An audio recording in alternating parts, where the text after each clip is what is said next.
Sound is often thought of as a creative process, right? Making music or performances, but sound comes from somewhere. It's generated somehow by some mechanism, and by understanding the depth of these mechanisms, from the moment a sound is created to those electrical signals hitting our brain, it ends up becoming highly scientific.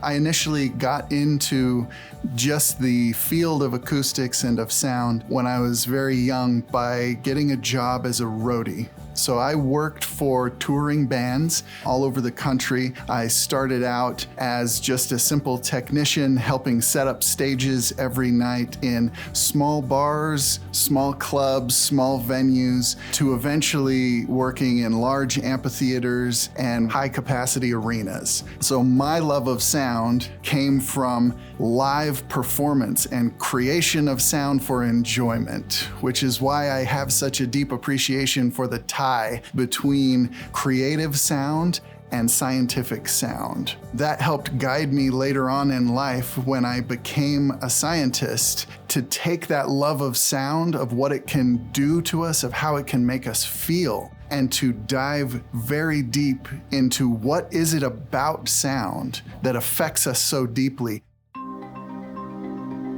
I initially got into acoustics by working on a breast cancer research team here at Utah Valley University, where what we were doing was using acoustic pulses to determine certain spectra of acoustic frequencies that were characteristic to each type of pathology of breast tumor. This would tell patients within 2 to 3 minutes of their biopsy what their diagnosis was, and help the oncologists produce plans for treatment for those patients on a much faster timescale.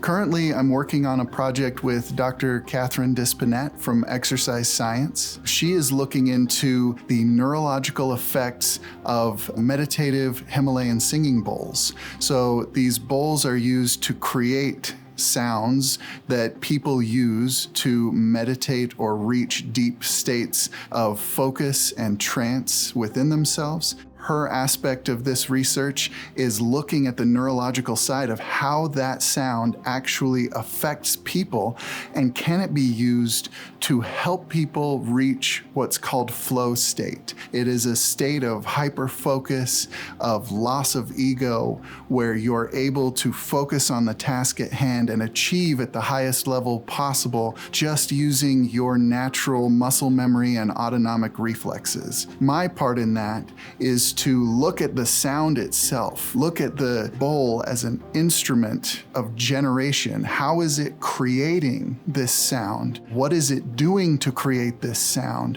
What's happening when the vibration travels around the circumference of the bowl?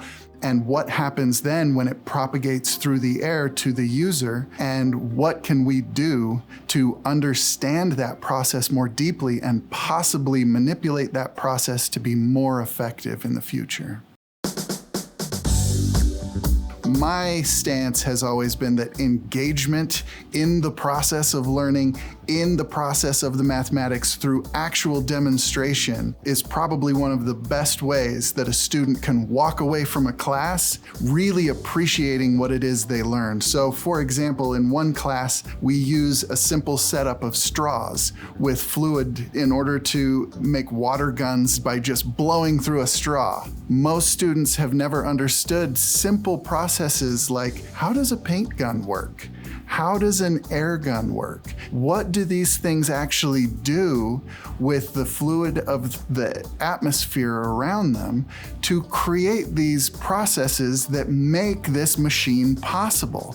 And it can be done as simply as sticking a couple of straws in a cup of water and blowing as hard as you can, and now you have a water gun spraying halfway across the classroom. My goal as an instructor, as a professor, is that my students will walk away from my class with a new appreciation and understanding of sound waves, of acoustics. It's a very pervasive field, and it's something that once students see how integral acoustics is to their life and how it's everywhere around them, they really gain a deep appreciation for what it is that I do.